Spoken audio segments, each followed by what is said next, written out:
तो ये बात हमें यहाँ तक समझ आ जानी चाहिए। नेक्स्ट क्वेश्चन कंसिडर करते हैं। इस क्वेश्चन को थोड़ा ध्यान से पढ़ेंगे। At room temperature 300 kelvin the RMS speed of molecules of a certain diatomic gas is found to be 1930 meter per second. Can you guess the name of the gas? Find the temperature at which the RMS speed is double of the speed in part 1. देखिए हमें यहाँ पे दो चीजें calculate करनी है। क्या क्या फैक्टर दे रखे हैं उनको समझते हैं।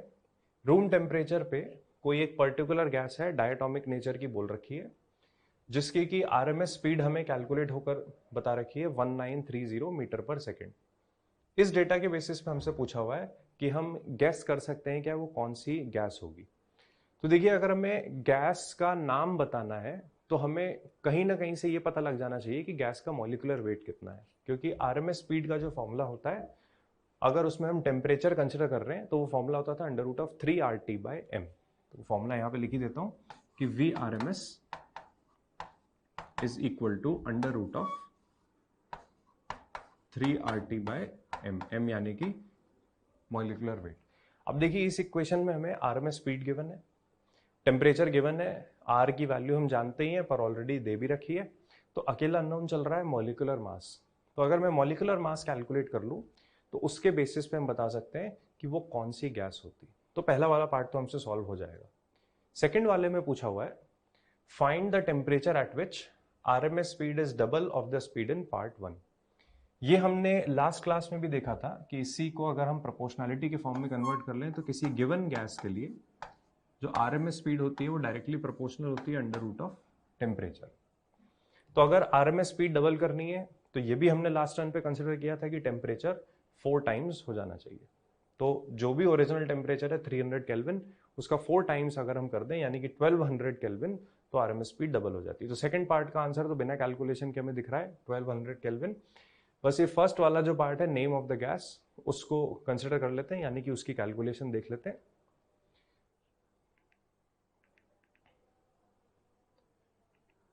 तो ये वो कैलकुलेशन आ गई कि √3RT/m इज इक्वल टू 1930। इसकी जब हम आगे कैलकुलेशन प्रॉपर करेंगे तो मॉलिक्यूलर वेट जो है वो केजी में आने वाला है, क्योंकि ये सारी चीजें एसआई यूनिट में रहती हैं। केजी को हम ग्राम में कन्वर्ट कर सकते हैं। तो वो कैलकुलेशन जब आगे हुई तो मॉलिक्यूलर वेट कैलकुलेट होकर आया ग्राम्स में 2 ग्राम। तो इसके बेसिस पे बता देंगे कि जो गैस रही होगी वो हाइड्रोजन गैस होगी। बाकी मैं आपको पहले बता ही चुका कि RMS speed directly proportional to temperature होती है। तो जो नया वाला टेम्परेचर होगा वो 4 टाइम्स होना चाहिए, यानी कि 1200 केल्विन। तो ये हमारे सेकेंड पार्ट का आंसर हो जाता है। आगे चलते हैं। देखिए आगे जो हमें चीज समझनी है वो है Maxwell's law of distribution of velocities. एक साइंटिस्ट थे मैक्सवेल, उन्होंने किसी एक गिवन सैंपल ऑफ गैस का किसी एक पर्टिकुलर गिवन टेम्परेचर पे ग्राफ बनाने की कोशिश करी कि कितने टेम्परेचर पे कितने नंबर ऑफ मॉलिक्यूल्स के पास कौन कौन सी वेलोसिटी होगी। तो एक गिवन टेम्परेचर कंसिडर करते हैं, यानी कि हम टेम्परेचर मान लेते हैं सैंपल का फिक्स है। उस सैंपल में हमने पॉस्टुलेट्स ऑफ केटीजी में ये पढ़ा हुआ है कि जो मॉलिक्यूल्स होंगे उनके पास हर पॉसिबल वेलोसिटी होगी, यानी कि 0 से लेके बहुत हाई वेलोसिटीज तक कुछ भी हो सकती हैं। लेकिन एक ऐसी वेलोसिटी होती है जो मैक्सिमम नंबर ऑफ मॉलिक्यूल्स के पास होती है, जिसको हम बोलते हैं मोस्ट प्रोबेबल वेलोसिटी। उस वेलोसिटी के कोरिस्पॉन्डिंग जो नंबर ऑफ मॉलिक्यूल्स होंगे वो मैक्सिमम होंगे, ठीक है। और बाकी सारी वेलोसिटीज पे भी कुछ ना कुछ नंबर ऑफ मॉलिक्यूल्स तो होंगे ही सही, क्योंकि 0 से लेके इफेक्टिवली इनफाइनाइट तक हर मॉलिक्यूल, यानी कि 0 से लेके इनफाइनाइट तक हर वेलोसिटी मॉलिक्यूल्स अटेन करके रखेंगे। तो जो ग्राफ बनकर आता है देखिए वो कुछ ऐसा आता है। अभी यहाँ पे हमें 3 कर्व्स दिखाई दे रहे हैं। 3 में से हम एक एक करके उनको कंसिडर करते हैं कि उस कर्व का क्या इंटरप्रिटेशन है और बाकी 2 कर्व हैं वो क्या शो कर रहे हैं। तो मान लीजिए रूम का टेम्परेचर, यानी कि सैंपल का जो टेम्परेचर है, गैस के सैंपल का टेम्परेचर, वो अज्यूम कर लेते हैं एक बार को है 500 केल्विन। तो देखिए हम क्या क्या प्लॉट करने वाले हैं।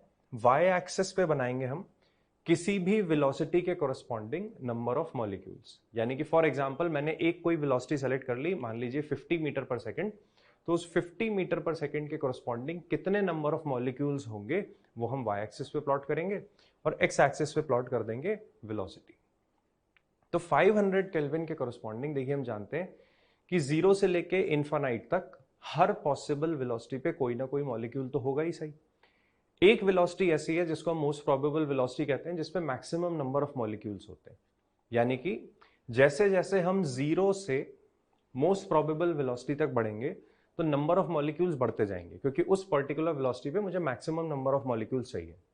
और फिर जब हम मोस्ट प्रोबेबल वेलोसिटी से वापस इनफाइनाइट वेलोसिटी की तरफ बढ़ेंगे तो नंबर ऑफ मॉलिक्यूल्स कम होते जाएंगे, क्योंकि जो मैक्सिमम वाली चीज है वो मोस्ट प्रोबेबल पे आ गई थी। और जैसे जैसे हम वेलोसिटी को इनफाइनाइट की तरफ ले जाएंगे वैसे वैसे ऑब्वियस सी बात है नंबर ऑफ मॉलिक्यूल्स कम होते जाएंगे, क्योंकि ऐसे बहुत कम नंबर ऑफ मॉलिक्यूल्स होंगे जो कि बहुत ही हाई वेलोसिटी पे मूव कर रहे हो, यानी कि क्लोज टू इनफाइनाइट। ठीक है, तो ग्राफ समझते हैं किस तरीके से प्लॉट हुआ। y एक्सिस पे हम लोग प्लॉट करेंगे number of molecules, x axis पे प्लॉट कर रहे हैं वेलोसिटी ऑफ मॉलिक्यूल। ज्यादा सही वर्ड होता स्पीड ऑफ मॉलिक्यूल, बट वो हम उतनी अंडरस्टैंडिंग अब बन चुकी है कि स्पीड बोलें या वेलोसिटी बोलें वो ऑलमोस्ट सेम ही चीज होने वाली है। तो देखिए ग्राफ बनाना चालू करते हैं 500 केल्विन टेम्परेचर कोरस्पॉन्डिंग। जब जीरो वेलोसिटी होगी तो बोला जा सकता है कि जीरो वेलोसिटी के कोरस्पॉन्डिंग जो नंबर ऑफ मॉलिक्यूल्स होंगे वो भी जीरो ही होंगे। कैसे, इसको हम खुद इमेजिन करके देख सकते हैं कि देखिए अगर कोई सैंपल ऑफ गैस है उसमें इस बात की प्रोबेबिलिटी कि कोई मॉलिक्यूल रेस्ट पर हो वो ऑलमोस्ट जीरो ही होती है, क्योंकि मॉलिक्यूल्स तो कंटिन्यूसली मोशन करते रहेंगे। तो जब हमने ग्राफ बनाना चालू किया इसलिए उसको ओरिजिन से स्टार्ट किया कि जब वेलोसिटी जीरो तो उसके कोरस्पॉन्डिंग नंबर ऑफ मॉलिक्यूल्स भी जीरो। अब जैसे जैसे हम हायर वेलोसिटी पे जाएंगे, यानी कि वेलोसिटी को जीरो से बढ़ाएंगे, वैसे वैसे नंबर ऑफ मॉलिक्यूल्स भी बढ़ते जाएंगे, यानी कि इनफाइनाइट वेलोसिटीज के कोरस्पॉन्डिंग मुझे नंबर ऑफ मॉलिक्यूल्स भी कुछ कुछ मिल रहे होंगे। एक पर्टिकुलर वेलोसिटी ऐसी आई जिसके कोरस्पॉन्डिंग हमें मैक्सिमम नंबर ऑफ मॉलिक्यूल्स मिले, तो ऑब्वियसली बात है इसी वेलोसिटी को हम बोल देंगे मोस्ट प्रोबेबल वेलोसिटी। तो इस वेलोसिटी के कोरस्पॉन्डिंग जो नंबर ऑफ मॉलिक्यूल्स थे वो भी मैक्सिमम थे। अब जब हमारा मैक्सिमा अटेन हो चुका है तो पक्की बात है इसके आगे वेलोसिटी बढ़ाने पे ग्राफ नीचे ही जाएगा। तो हमने फर्दर वेलोसिटी आगे और बढ़ाई तो नंबर ऑफ मॉलिक्यूल्स फिर कम होने लगे, और जब तक हम इफेक्टिवली इनफाइनाइट वेलोसिटी पे पहुंचेंगे तो नंबर ऑफ मॉलिक्यूल्स फिर से चले जाएंगे जीरो की तरफ। तो ये इस तरीके से मैक्सवेल ने ग्राफ बनाया नंबर ऑफ मॉलिक्यूल्स और वेलोसिटी ऑफ मॉलिक्यूल्स के बीच। तो ये हमारा एक कर्व तो बनकर आ गया। अब देखिए किसी गैस सैंपल को अगर मैं कंसिडर करूं तो हम उसका कितना भी टेम्परेचर रखें, एक बात तो तय है कि नंबर ऑफ मॉलिक्यूल्स हमेशा फिक्स्ड रहने वाले। ठीक है, नंबर ऑफ मॉलिक्यूल्स को कभी कोई चेंज नहीं आएगा, चाहे आप टेम्परेचर 500 केल्विन रखिए, 1000 रखिए, 2000 रखिए, 20000 रखिए, नंबर ऑफ मॉलिक्यूल्स हमेशा फिक्स रहेंगे। तो अब मैक्सवेल ने क्या किया, जो गैस सैंपल था उसका टेम्परेचर बढ़ा दिया, टेम्परेचर बढ़ा के नेक्स्ट कर दिया 1000 केल्विन। अब देखिए ओवरऑल हम जानते हैं कि टेम्परेचर बढ़ाने पे उन वेलोसिटीज पे इफेक्ट ये आता है कि जनरली वो वेलोसिटी बढ़ जाती है, यानी कि चाहे वो आरएमएस वेलोसिटी हो, मोस्ट प्रोबेबल हो या एवरेज हो, वो सब डायरेक्टली प्रोपोर्शनल होती है अंडर रूट ऑफ टेम्परेचर के। तो अगर मैं टेम्परेचर को बढ़ाऊंगा तो इन जनरल सारे मॉलिक्यूल्स की जो वेलोसिटी है वो इंक्रीज कर जाएगी, लेकिन जो नंबर ऑफ मॉलिक्यूल्स हैं वो चेंज नहीं होने वाले। अगर सारे मॉलिक्यूल्स की वेलोसिटी बढ़ रही है तो बोला जा सकता है जो मोस्ट प्रोबेबल वेलोसिटी है वो भी अंडर रूट टी पे जो प्रोपोर्शनल थी उसकी वजह से वो भी बढ़ जानी चाहिए। तो जब हायर टेम्परेचर पे हमने ग्राफ बनाया तो नोटिस किया कि इन जनरल अब हम जब वेलोसिटी बढ़ाएंगे यानी कि टेम्परेचर बढ़ाएंगे तो वेलोसिटी भी बढ़ती जाएगी। तो जो ग्राफ पहले थोड़ा वर्टिकल साइड में ज्यादा था अब वो आगे की तरफ स्ट्रेच हो जाएगा। आगे की तरफ स्ट्रेच इसलिए हो गया क्योंकि किसी भी टेम्परेचर के कॉरस्पॉन्डिंग जो हमें वेलोसिटीज मिल रही हैं अब वो वेलोसिटी बढ़ने लगी। यानी कि देखिए अब जो पहले के कंपैरिजन में मोस्ट प्रोबेबल वेलोसिटी है वो ज्यादा हो जाएगी। अगर मोस्ट प्रोबेबल वेलोसिटी ज्यादा हो गई तो यहां से हम शिफ्ट करके यहां पर आ गए क्योंकि टेम्परेचर के साथ मोस्ट प्रोबेबल वेलोसिटी तो बढ़ी गई। लेकिन अब की बार क्योंकि हम ग्राफ को आगे की तरफ स्ट्रेच कर रहे हैं तो बोला जा सकता है कि पहले जितनी हाइट थी अब उतनी हाइट नहीं आएगी क्योंकि नंबर ऑफ मॉलिक्यूल्स हमें उतना ही रखने। ठीक है, तो अब की बार जो नंबर ऑफ मॉलिक्यूल्स मुझे इस मोस्ट प्रोबेबल वेलोसिटी पे मिलेंगे वो पहले के कंपैरिजन में कम होंगे।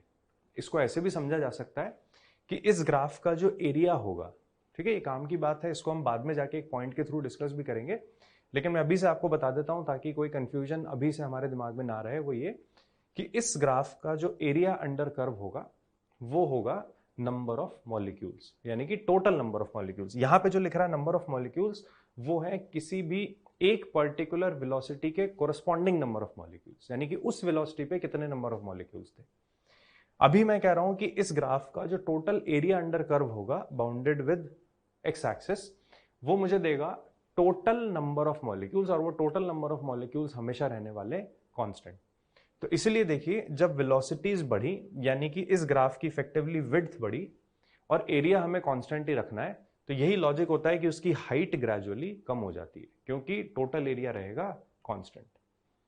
तो इस तरीके से ग्राफ आ गया, ये नई वाली मोस्ट प्रोबेबल वेलोसिटी। अब जब इसके आगे वेलोसिटी पे जाएंगे तो फिर से नंबर ऑफ मॉलिक्यूल्स कम होते जाएंगे। अब मैक्सवेल ने क्या किया, टेम्परेचर फिर से बढ़ा दिया। टेम्परेचर बढ़ा के मान लीजिए हम कर देते हैं 2000 केल्विन। इसके लिए जो इफेक्ट आएगा वो हम लोगों को अब दोबारा अपने आप से क्लियर हो जाता है कि अगर मैं टेम्परेचर को फर्दर बढ़ाऊंगा तो फिर से मोस्ट प्रोबेबल वेलोसिटी बढ़ जाएगी, यानी कि जो ग्राफ है वो फर्दर और आगे स्ट्रेच हो जाएगा, जो पीक थी वो और टुवर्ड्स राइट शिफ्ट हो जाएगी। लेकिन क्योंकि ग्राफ आगे की तरफ स्ट्रेच हो गया, यानी कि उसकी विड्थ इफेक्टिवली बढ़ गई, एरिया कांस्टेंट रहना है, तो बोल देंगे दोबारा जो पीक है उसकी हाइट रिलेटिवली कम हो जाएगी। तो देखिए यही हुआ, टेम्परेचर बढ़ाने पे मोस्ट प्रोबेबल वेलोसिटी फिर आगे खिसक गई, क्योंकि विड्थ मुझे, यानी कि ग्राफ स्ट्रेच होता दिखाई दे रहा है, एरिया सेम रखने के लिए उसकी हाइट फिर कम हो जाएगी। तो इस तरीके से अगर मैं नेक्स्ट हायर टेम्परेचर पे भी ग्राफ प्लॉट करने की कोशिश करूं तो उसका जो नेचर है वो कुछ इस तरीके से आ जाता। टेम्परेचर बढ़ाएंगे तो मोस्ट प्रोबेबल वेलोसिटी बढ़ जाती, लेकिन ग्राफ के और स्ट्रेच होने की वजह से उसकी हाइट फर्दर और कम हो जाएगी। तो ये जो ग्राफ बनकर आता है इसको हम बोलते हैं Maxwell's distribution of velocity. Maxwell ने दो लॉ दिए थे, उसमें से पहला ये है, यानी कि पहला उसका जो ऑब्जर्वेशन है वो ये है। तो पहला तो हो गया है ग्राफ वाला, दूसरी जो चीज है उसको हम आगे कंसिडर करेंगे। तो ग्राफ के जो इंपॉर्टेंट पॉइंट्स हैं वो देख लेते हैं। At a given temperature, graph drawn between molecular velocity and number of molecules is known as velocity distribution curve। तो हमने जो अभी देखा उसको velocity distribution curve बोलते हैं।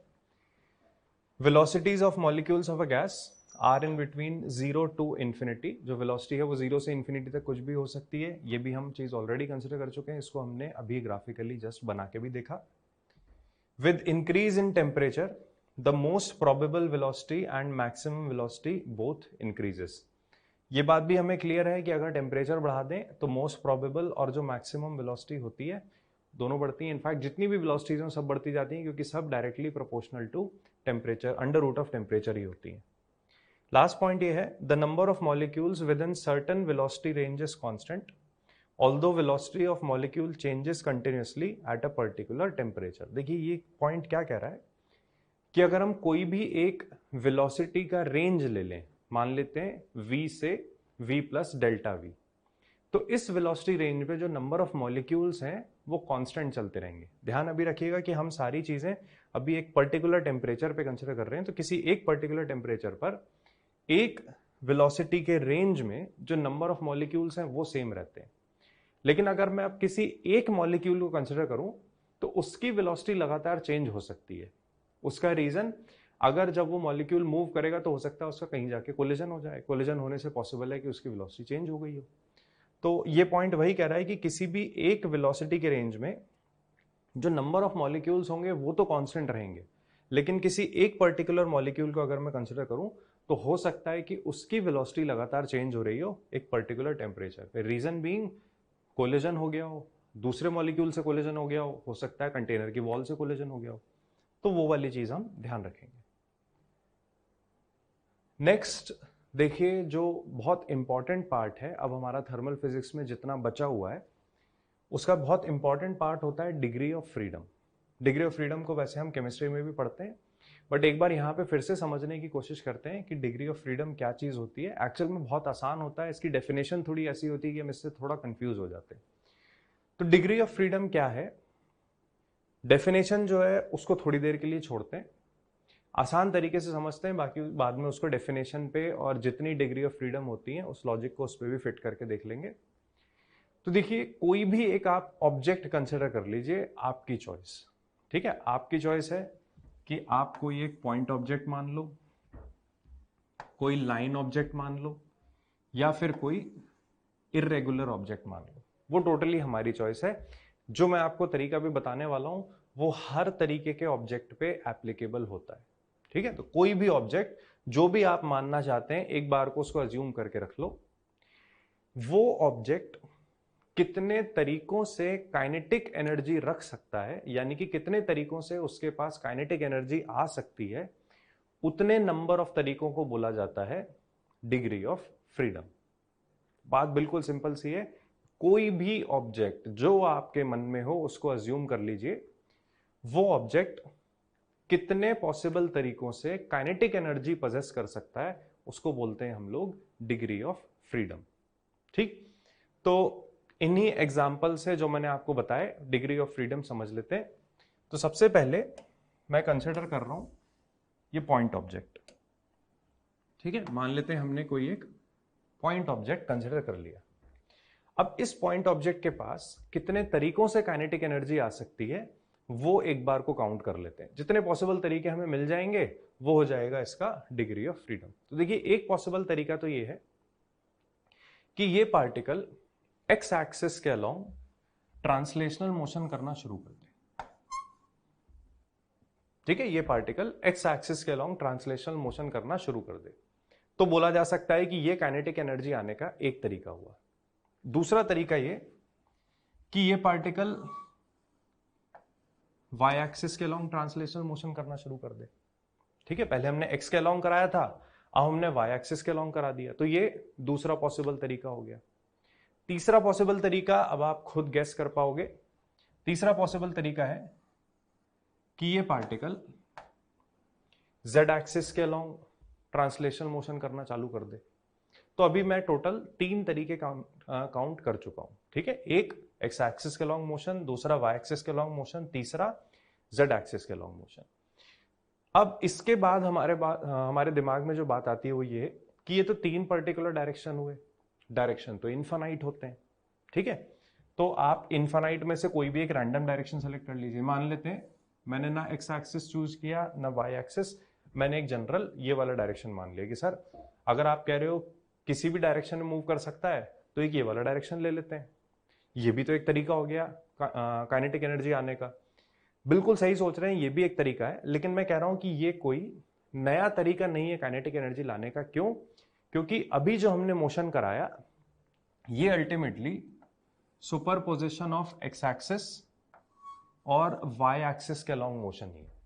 अगर मैं एक्स एक्सिस वाले मोशन और इस वाई एक्सिस वाले मोशन को सुपर इम्पोज कर दूं तो मेरे पास ये वाला मोशन आ जाएगा जो हम अभी इमेजिन कर रहे थे। तो ये वाला कोई नया तरीका नहीं हुआ, ये कॉम्बिनेशन ऑफ एक्स और वाई हो गया। एक्स और वाई को हम लोग पहले ही कंसिडर कर चुके हैं।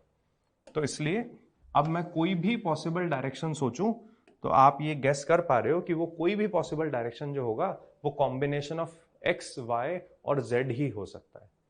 तो अभी तक मैंने काउंट कर लिए कि इस पॉइंट ऑब्जेक्ट के पास टोटल 3 डिग्री ऑफ फ्रीडम है। एक ट्रांसलेशन अलोंग एक्स एक्सिस, दूसरा ट्रांसलेशन अलोंग वाई एक्सिस, तीसरा ट्रांसलेशन अलोंग जेड एक्सिस। एक बात और पॉसिबल कि भाई अगर हम काइनेटिक एनर्जी की बात कर रहे हैं तो काइनेटिक एनर्जी तो रोटेशनल भी होती है, तो क्या इस पार्टिकल की रोटेशनल काइनेटिक एनर्जी भी आ सकती है? जवाब है नहीं। क्यों नहीं? क्योंकि हमने कंसिडर किया एक पॉइंट ऑब्जेक्ट। अगर मैं पॉइंट ऑब्जेक्ट कंसिडर कर रहा हूं तो उस पॉइंट ऑब्जेक्ट को रोटेट करवाना इम्पॉसिबल काम है। अगर मैं कोई भी एक्सिस कंसिडर कर लूं या फिर इस पॉइंट ऑब्जेक्ट को ही कंसिडर कर लूं तो मेरे लिए इम्पॉसिबल काम है कि इस पॉइंट ऑब्जेक्ट को मैं ऐसे रोटेट करवाना स्टार्ट कर दूं। तो यानी कि पॉइंट ऑब्जेक्ट के पास हम रोटेशनल काइनेटिक एनर्जी नहीं ला सकते। ना इसका एक्सिस ऑफ रोटेशन एक्स हो सकता है, ना एक्सिस ऑफ रोटेशन वाई हो सकता है, ना ही एक्सिस ऑफ रोटेशन जेड हो सकता है। तो इसके पास जो टोटल डिग्री ऑफ फ्रीडम होंगी वो 2 ही रह जाएंगी। और सॉरी, जो टोटल डिग्री ऑफ फ्रीडम होंगी वो 3 रह जाएंगी। 3 कौन सी? Translation along x, translation along y, translation along z. तो जो बात हमें ध्यान रखनी है, जो मैंने आपको अभी तरीके से समझाई, वो ये कि पॉइंट ऑब्जेक्ट के पास टोटल 3 डिग्री ऑफ फ्रीडम होते हैं। 3 ट्रांसलेशनल के, रोटेशन हमने देखा पॉसिबल ही नहीं है इनमें से किसी भी एक्सिस के अबाउट, तो रोटेशनल डिग्री ऑफ फ्रीडम 0। जो डेफिनेशन है उस पर बाद में आएंगे, ठीक। नेक्स्ट कंसिडर करते हैं जो मैंने आपको दूसरे टाइप का ऑब्जेक्ट कंसिडर इमेजिन करवाया था, वो था एक स्ट्रेट लाइन ऑब्जेक्ट, ठीक है। स्ट्रेट लाइन ऑब्जेक्ट ये कंसिडर कर लिया। इमेजिन करने का ज्यादा आसान तरीका है, हम इस पेन को लेते हैं। अब देखिए इस पेन को मैं कितने तरीकों से ट्रांसलेशनल काइनेटिक एनर्जी दे सकता हूं। एक तरीका तो ये हो गया कि मैं इसको एक्स एक्सिस के लॉन्ग मूव करा दूं, एक। दूसरा तरीका ये मैं इसको वाई एक्सिस की तरफ मूव करा दूं, दो। तीसरा तरीका ये मैं इसको प्लेन के बाहर की तरफ यानी कि जेड एक्सिस की तरफ मूव करा दूं। तो तीन तरीके तो हो गए, ठीक है। Translation along X axis, translation along Y axis और ट्रांसलेशन अलोंग जेड एक्सिस। सवाल ये उठता है कि क्या हम इसको रोटेशनल काइनेटिक एनर्जी दे सकते हैं, तो वो भी जवाब हाँ है। कैसे? मान लीजिए ये है वाई एक्सिस और यही है इसका एक्सिस ऑफ रोटेशन, ठीक है। यहां पर कंसिडर करें तो ये है वाई एक्सिस और यही बन गया अभी इसका एक्सिस ऑफ रोटेशन। तो इस ऑब्जेक्ट को हम वाई एक्सिस के अबाउट ऐसे घुमा भी सकते थे। तो एक मेरे पास अब रोटेशनल डिग्री ऑफ फ्रीडम आ गया जिसमें कि एक्सिस ऑफ रोटेशन है वाई एक्सिस। तो वाई एक्सिस के अबाउट ये बॉडी इस तरीके से घूम सकती है। नेक्स्ट, एक बार को एक्सिस ऑफ रोटेशन मान लेते हैं इसको, ये मतलब जेड एक्सिस। जेड एक्सिस मतलब यहां पे मैं इसको ऐसे शो कर रहा हूं, ठीक है। तो देखिए अगर ये एक्सिस ऑफ रोटेशन है तो मैं इस पेन को ऐसे भी घुमा सकता था। तो जो एक्सिस ऑफ रोटेशन है वो समझ गए कि प्लेन के बाहर की तरफ यानी कि जेड एक्सिस हो गया। तो रोटेशनल डिग्री ऑफ फ्रीडम मुझे दूसरी वाली भी मिल गई, यानी कि इसकी rotational kinetic energy Z axis के अबाउट भी हम ला सकते हैं। तीसरा एक्सिस हुआ एक्स एक्सिस यानी कि ये वाला। इसके अबाउट मुझे समझ आ गया कि अगर इस बॉडी को मैं घुमाऊं तो अब कोई काइनेटिक एनर्जी नहीं आने वाली, क्योंकि ये तो लाइन ऑब्जेक्ट है, थिकनेस इसकी हम 0 मान के चलेंगे। तो इस एक्स एक्सिस के अबाउट इसको घुमाना फिर पॉसिबल नहीं रहा, यानी कि इसकी कोई भी अब एक्स एक्सिस के अबाउट काइनेटिक एनर्जी नहीं आएगी, क्योंकि अगर ये बिल्कुल लाइन ऑब्जेक्ट है, इसकी थिकनेस 0 है, तो ये घूमने वाली चीज गायब हो जाएगी। हम इसको सिर्फ ऐसे घुमा सकते थे और ऐसे घुमा सकते थे, ठीक है। तो लाइन ऑब्जेक्ट के पास या फिर किसी लीनियर ऑब्जेक्ट के पास कितने डिग्री ऑफ फ्रीडम हुए, तो आंसर आता है 5। 5 कैसे? 3 तो है translational degree of freedom X Y और जेड एक्सिस, और जो बचे हुए 2 हैं वो है रोटेशनल डिग्री ऑफ फ्रीडम, ठीक है। वो कहां से आई?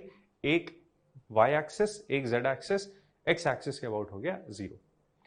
तीसरी कंडीशन लेते हैं। अभी हमने पॉइंट ऑब्जेक्ट ले लिया, एक लीनियर ऑब्जेक्ट ले लिया। तीसरा समझने के लिए लेते हैं एक नॉन लीनियर ऑब्जेक्ट। अब देखिए नॉन लीनियर ऑब्जेक्ट यहीं से कंसिडर करते हैं।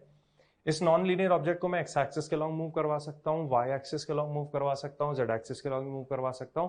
तो ट्रांसलेशनल वाले 3 डिग्री ऑफ फ्रीडम तो यहां तक कवर हो गए। नेक्स्ट आते हैं रोटेशन वाली चीज पे।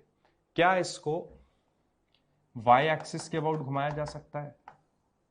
तो बात बिल्कुल सही है, इसको मैं वाई एक्सिस के अबाउट इस तरीके से घुमा सकता था, ठीक है। ये ऐसे टर्न करना चालू कर देता। क्या मैं इसको एक्स एक्सिस के अबाउट घुमा सकता हूं? तो अब की बार मैं इसको एक्स एक्सिस के अबाउट भी घुमा सकता हूं, ये ऐसे घूम के ऊपर चला जाता, ठीक है। इस तरीके से घूम जाता है ऊपर, तो एक्स एक्सिस के अबाउट भी घूम सकता है। क्या हम इसको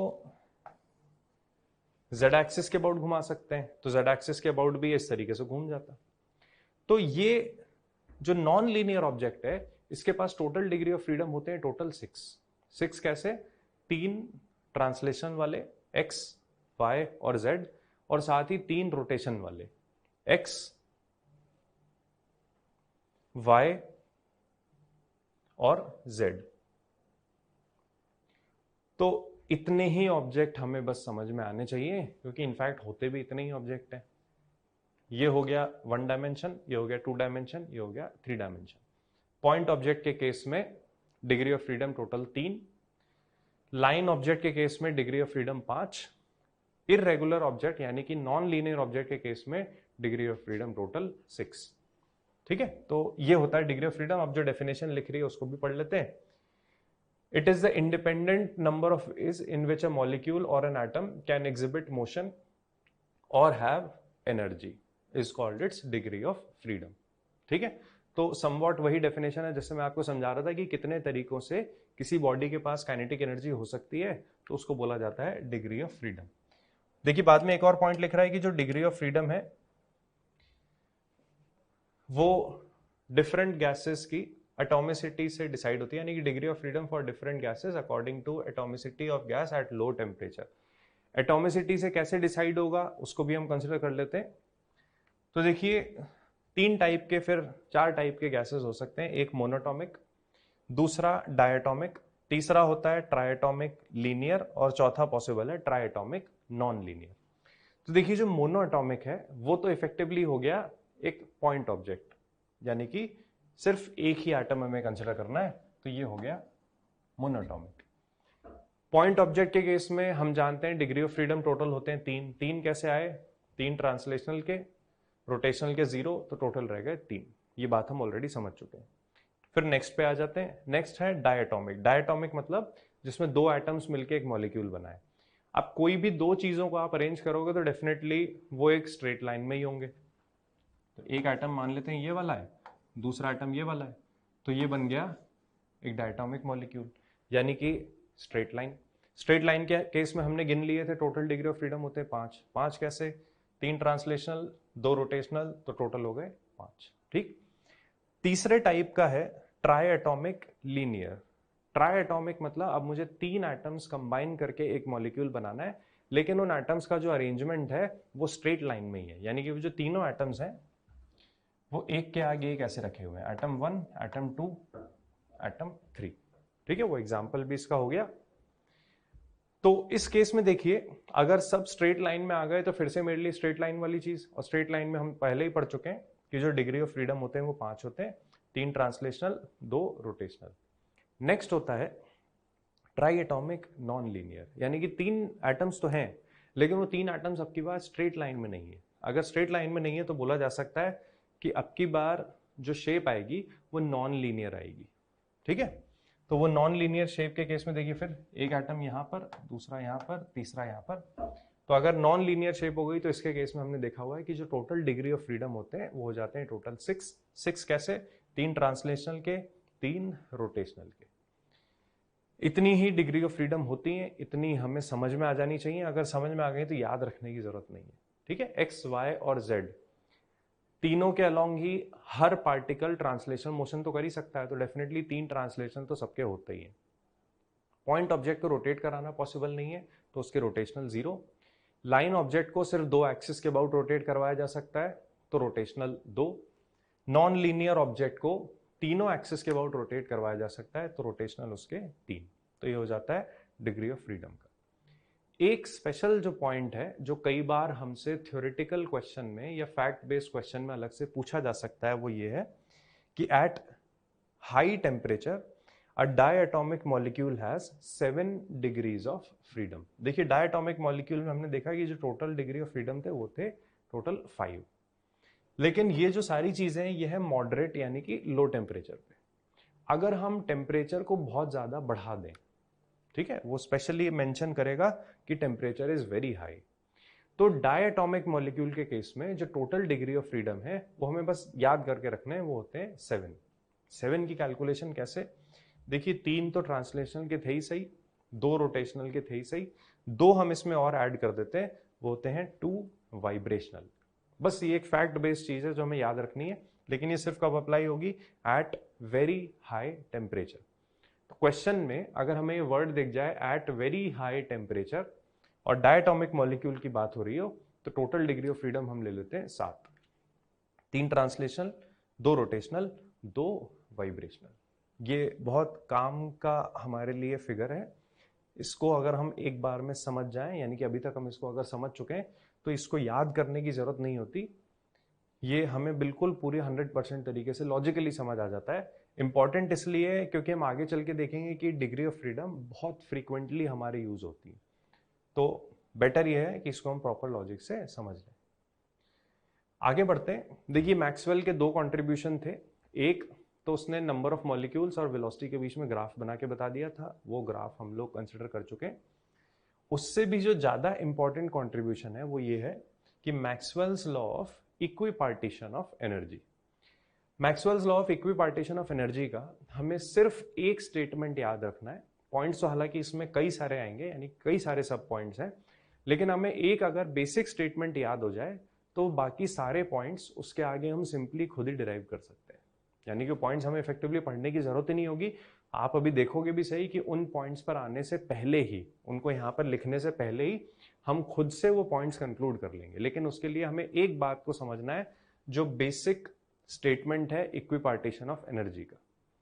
इक्विपार्टीशन ऑफ एनर्जी का जो बेसिक स्टेटमेंट है वो ये है, the total kinetic energy of a gas molecule is equally distributed among its all degree of freedom, and the energy associated with each degree of freedom at absolute temperature T is 1/2 kT। ठीक है, ये तो लंबी चौड़ी definition हो गई, इसको आसान भाषा में समझते हैं। मैक्सवेल का स्टेटमेंट ये था कि किसी भी गैस के किसी भी एक मॉलिक्यूल के पास हर इंडिविजुअल डिग्री ऑफ फ्रीडम के लिए जो काइनेटिक एनर्जी होती है वो होती है 1/2 kT। बस हमें इतनी बात ध्यान रखनी है, अगर ये याद रह जाए तो आगे के जितने पॉइंट्स हैं उन सबको पढ़े बिना ही हम अभी से उनका रिजल्ट लिख देंगे। लेकिन बस एक स्टेटमेंट याद रखना है, वो क्या, कि हर एक मॉलिक्यूल के पास हर एक डिग्री ऑफ फ्रीडम के लिए जो काइनेटिक एनर्जी होती है वो होती है 1/2 kT। मैं काइनेटिक एनर्जी इसलिए कह रहा हूं क्योंकि आइडियल गैस में पोटेंशियल एनर्जी तो होती नहीं है, तो जो भी एनर्जी है वो अल्टीमेटली काइनेटिक एनर्जी होती है। तो हर मॉलिक्यूल के पास हर एक डिग्री ऑफ फ्रीडम के लिए जो काइनेटिक एनर्जी है वो है 1/2 kT। अब वो कोई सी भी गैस हो, यानी कि चाहे मैं ऑक्सीजन ले लूं, हाइड्रोजन ले लूं, हीलियम ले लूं, क्लोरीन ले लूं, कोई फर्क नहीं पड़ता। काइनेटिक एनर्जी डिपेंड कर रही है किसी भी एक मॉलिक्यूल की सिर्फ उसके एब्सोल्यूट टेम्परेचर पर। K हो गया बोल्ट्जमैन कांस्टेंट, T हो गया एब्सोल्यूट टेम्परेचर। तो हर एक मॉलिक्यूल के हर एक डिग्री ऑफ फ्रीडम के पास जो टोटल एनर्जी है वो है 1/2 kT। अब मैं कह रहा था कि आगे वाले पॉइंट्स पढ़े बिना ही हम उनको लिख देंगे, तो वो क्या करना चाह रहे हैं उसको देख लेते हैं। इसको मैं एक बार को हटा देता हूं। देखिए एक मॉलिक्यूल के पास, तो मैं इसको ऐसे लिख रहा हूं, kinetic energy per molecule per degree of freedom.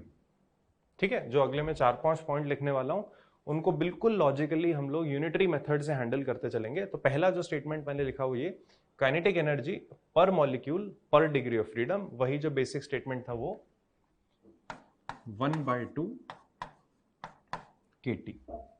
यहां तक ठीक। मान लेते हैं इस मॉलिक्यूल के पास total F degrees of freedom है। ठीक है, वो डिग्रीज ऑफ फ्रीडम किस पे डिपेंड करते हैं कि गैस की एटॉमिसिटी कितनी है। तो अभी मैं मान लेता हूं कि जो टोटल डिग्रीज ऑफ फ्रीडम है वो हो गए F। हर एक डिग्री के पास अगर काइनेटिक एनर्जी 1/2 kT है तो F डिग्रीज के पास कितनी होगी, F इंटू 1/2 kT। तो नेक्स्ट स्टेटमेंट में वही लिख रहा हूं, काइनेटिक एनर्जी पर मॉलिक्यूल। ठीक है, पर मॉलिक्यूल मतलब मैं उसमें सारी डिग्रीज ऑफ फ्रीडम अभी इन्वॉल्व कर रहा हूं। ये वाला तो था सिर्फ एक डिग्री ऑफ फ्रीडम के लिए कितनी है। तो जब मैं लिखूंगा काइनेटिक एनर्जी पर मॉलिक्यूल तो मैं टोटल डिग्रीज ऑफ फ्रीडम को एक डिग्री ऑफ फ्रीडम की काइनेटिक एनर्जी से मल्टीप्लाई कर लूंगा, तो वो आ गया F/2 kT। ये स्टेटमेंट भी हमें समझ आ जाना चाहिए। अब देखिए, अगर मैंने एक मॉलिक्यूल की काइनेटिक एनर्जी निकाल ली तो मुझे लगता है मैं एक मॉलिक्यूल से एक मोल तक भी पहुंच सकता हूं। ठीक है, सीधे सीधे एवोगैड्रोस कांस्टेंट से मल्टीप्लाई कर लेंगे तो एक मोल की काइनेटिक एनर्जी आ जाएगी। तो नेक्स्ट चीज में वही लिख रहा हूं, काइनेटिक एनर्जी पर मोल। तो करना क्या है, सिंपली इसको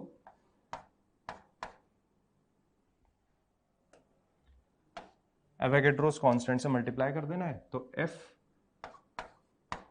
kT/2 into n0। Avogadro's constant को हम लोग n0 से डिनोट कर रहे थे। अब देखिए K इंटू n0 होता है R, क्योंकि K हम लिखते हैं R/n0, तो R की वैल्यू आ जाएगी K इंटू n0। तो इसको हम डायरेक्टली ऐसी फॉर्म में कन्वर्ट कर लेते हैं, F/2 RT। ठीक है, अगर एक मॉलिक्यूल की काइनेटिक एनर्जी पता है तो वहां से मैं एक मोल की काइनेटिक एनर्जी भी निकाल सकता हूं। F/2 RT।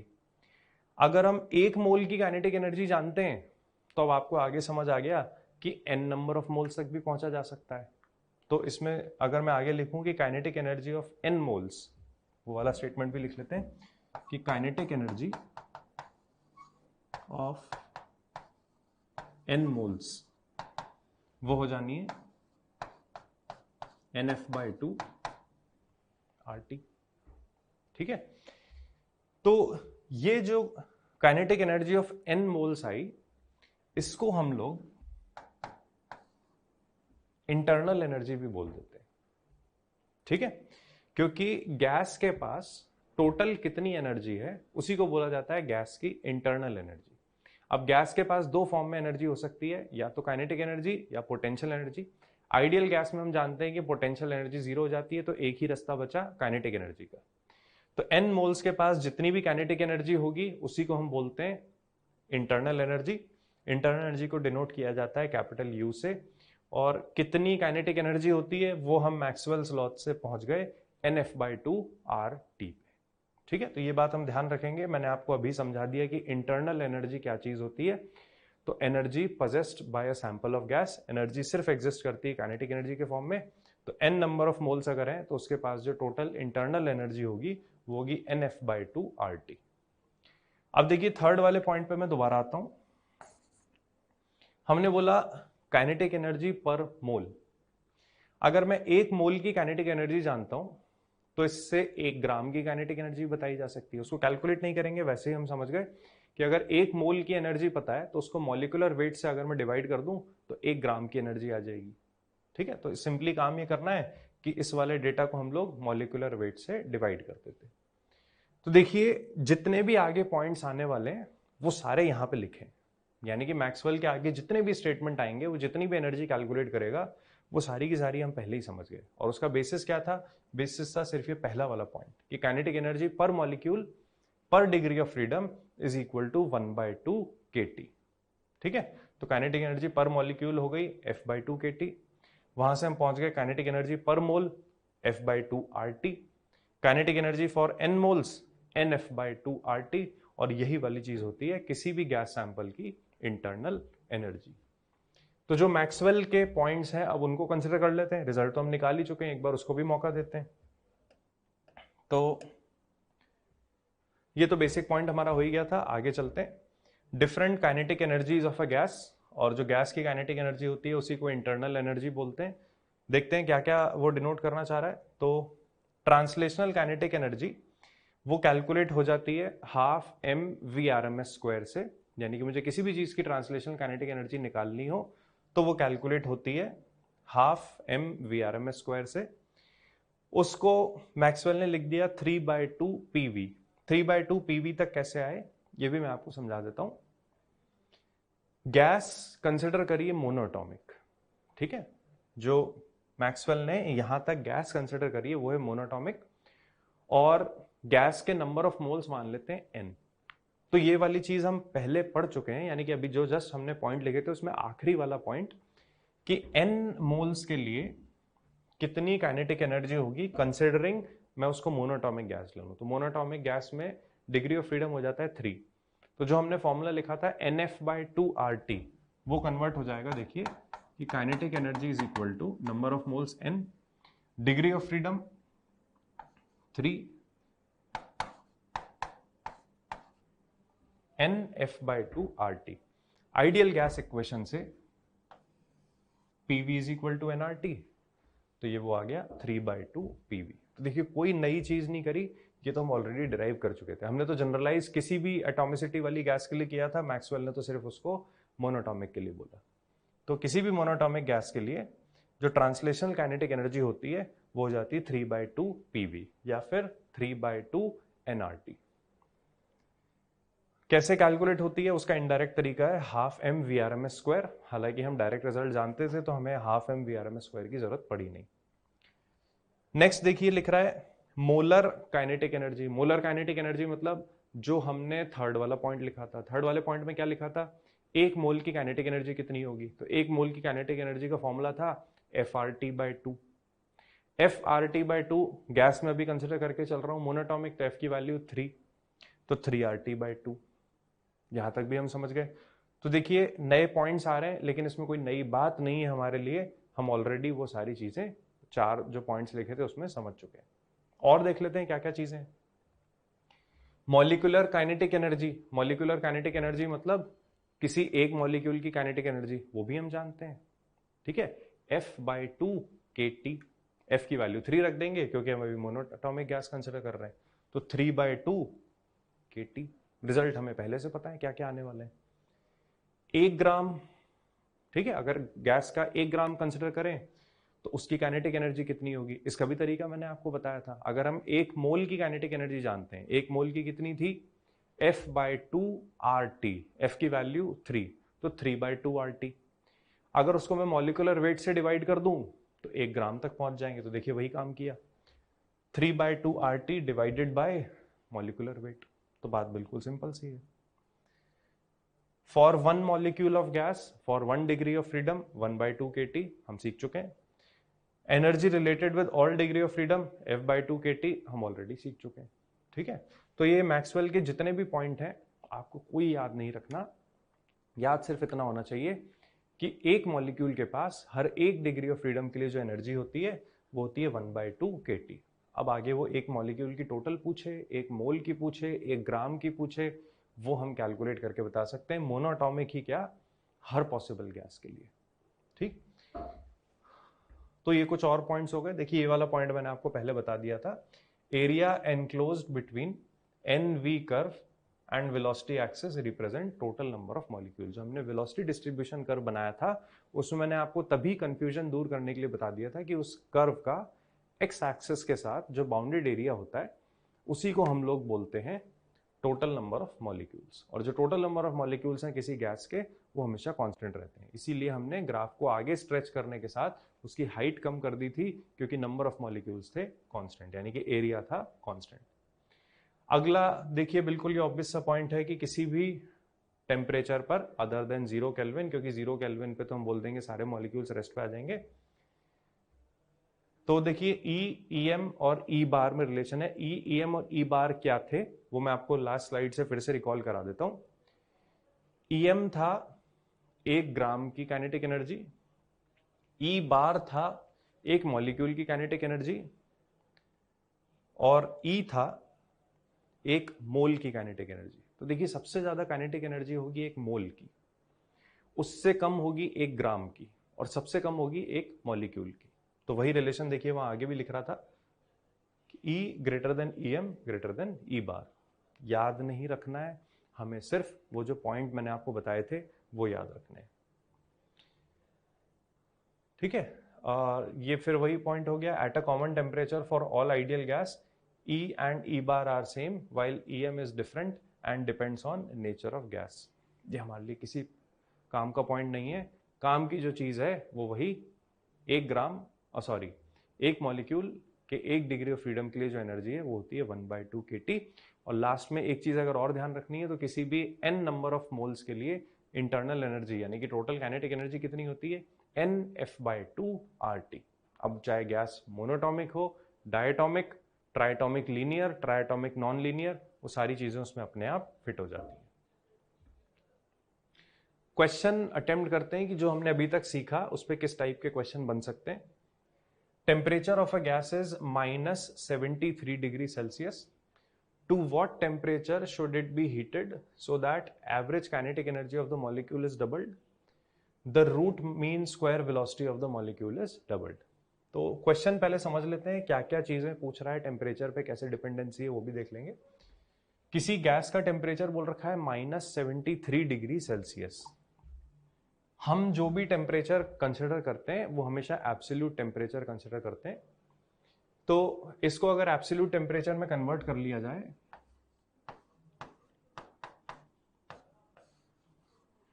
तो वो हो जाता है 200 kelvin.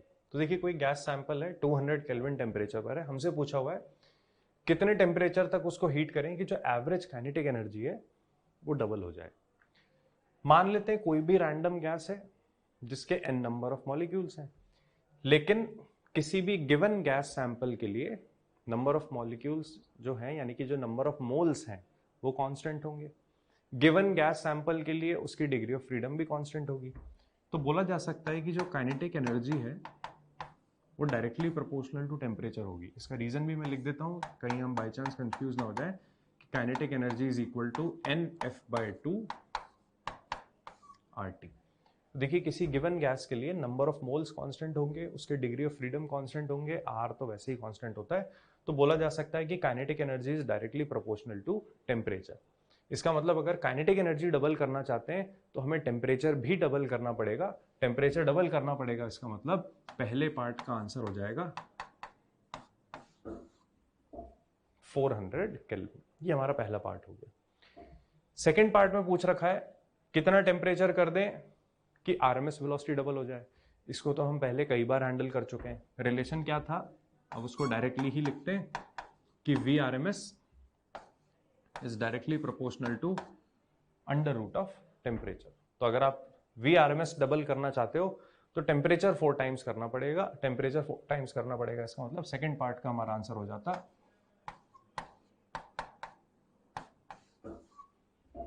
800 kelvin.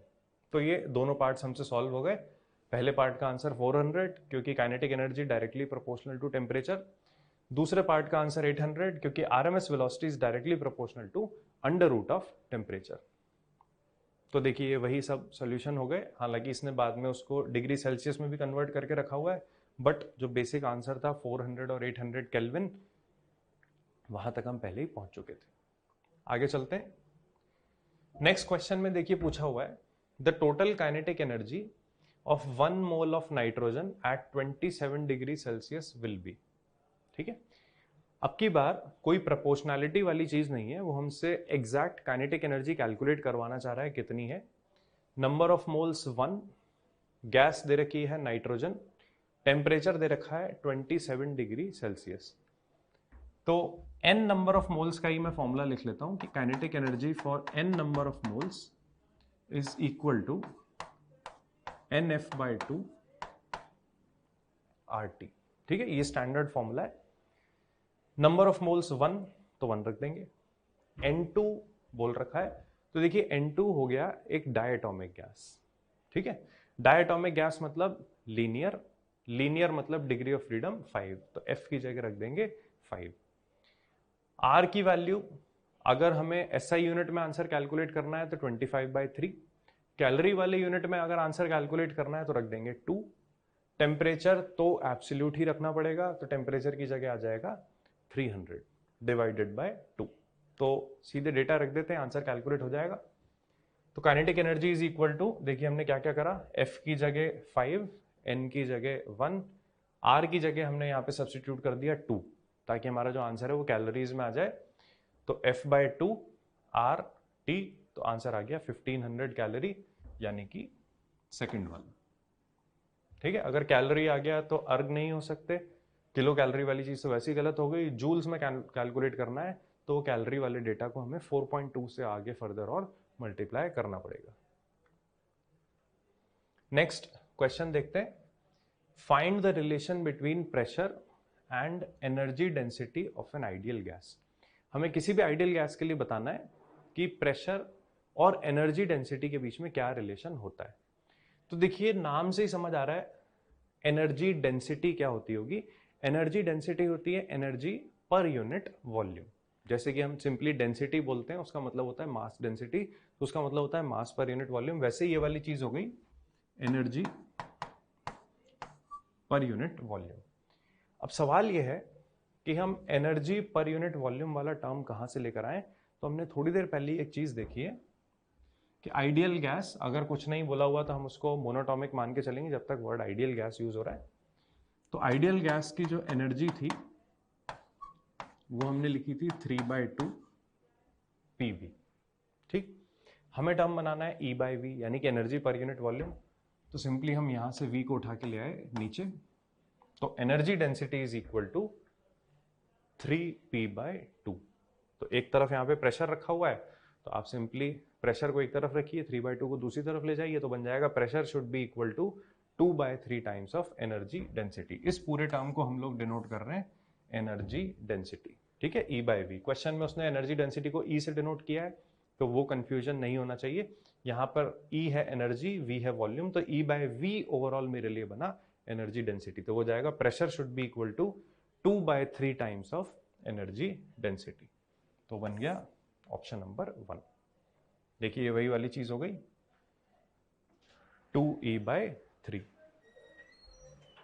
Next question consider करते हैं, eight which of the following temperature any gas has average molecular kinetic energy double that of 20 degree Celsius.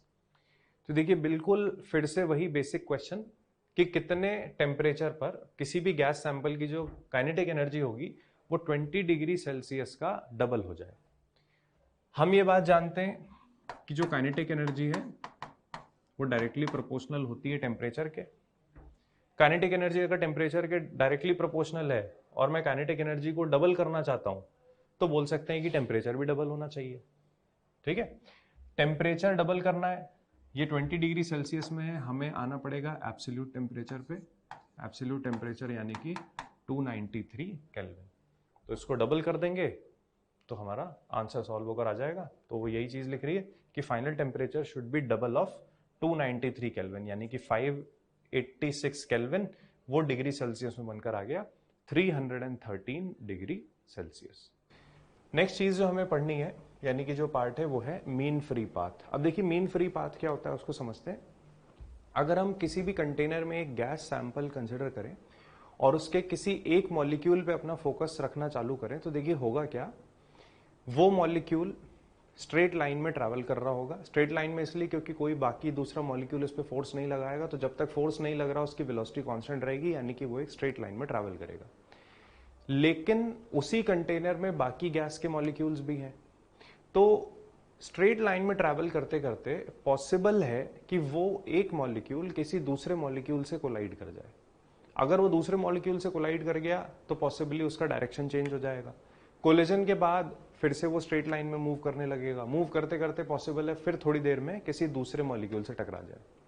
Mean free path का मतलब ये होता है कि कोई भी दो सक्सेसिव कोलिजन्स के बीच में एक मॉलिक्यूल कितना एवरेज डिस्टेंस कवर करता है उसको बोला जाता है मीन फ्री पाथ। तो देखिए यहाँ पे फिगर की हेल्प से समझते हैं। ये एक मॉलिक्यूल कंसिडर करते हैं, जब तक ये किसी दूसरे मॉलिक्यूल से नहीं टकराएगा ये स्ट्रेट लाइन में मूव करता रहेगा। तो ये स्ट्रेट लाइन में मूव करते हुए गया, इस मॉलिक्यूल से टकराया, टकराने के बाद मान लेते हैं इसका डायरेक्शन चेंज हो गया, फिर ये इस तरीके से मूव करने लगा, नेक्स्ट मॉलिक्यूल से टकराया, फिर मूव करने लगा, अगले मॉलिक्यूल से टकराया। तो इस तरीके से कोई भी दो सक्सेसिव कोलिजन्स के बीच में ये एवरेज कितना डिस्टेंस ट्रैवल करता है उसको बोलते हैं मीन फ्री पाथ। तो देखिए वही डेफिनेशन लिखी हुई है, a molecule in its path undergoes a number of collisions, so the path traversed by it is not a straight line but some zigzag path। ठीक है, इस तरीके से जो लगातार कोलिजन्स होते हैं उसकी वजह से बोला जा सकता है कि इसका जो ओवरऑल मोशन है वो जिगजैग मोशन होगा। Between two successive collisions a molecule travels in a straight line with uniform velocity. उसका भी रीजन हम समझ चुके हैं। कोई भी दो सक्सेसिव कोलिजन्स के बीच में फिर से मॉलिक्यूल एक स्ट्रेट लाइन में ही मूव करेगा कांस्टेंट वेलोसिटी से, क्योंकि कोई भी दो सक्सेसिव कोलिजन्स के बीच वाला जो इंटरवल है उसमें उस पर नेट फोर्स जीरो था, क्योंकि इंटरमॉलिक्यूलर फोर्स है zero. As the motion is random the distance travelled by molecule between two successive collisions is not always equal. बिल्कुल रैंडम मोशन है, तो देख लीजिए जो दो सक्सेसिव कोलिजन्स के बीच में डिस्टेंस ट्रेवल्ड है वो अनइक्वल हो सकता है। The average distance traveled by a molecule between two successive collisions is called mean free path। ठीक है, तो अब mean free path का मतलब समझ गए अब तक। mean free path को डिनोट किया जाता है इस सिंबल लैम्डा m से। अब देखिए लैम्डा m की कैलकुलेशन हम डायरेक्टली करते हैं, यानी कि इसका फॉर्मूला जो है वो हम डिराइव नहीं करते, एक डायरेक्ट फॉर्मूला है उसी को याद रखने की कोशिश करेंगे। मीन फ्री पाथ का फॉर्मूला होता है, ये फॉर्मूला हमें याद रखना है, इस पे बेस्ड क्वेश्चन बन सकते हैं 1/√2 pi D square into N. ठीक है, ये फॉर्मूला कोशिश करके हमें याद कर लेना है कि mean free path is equal to 1/√2 pi D square into N. क्या क्या मतलब है टर्म्स का? डी हो गया डायमीटर ऑफ मॉलिक्यूल, ठीक है, ये टर्म हमें ध्यान रखना है। डी का मतलब है डायमीटर ऑफ मॉलिक्यूल।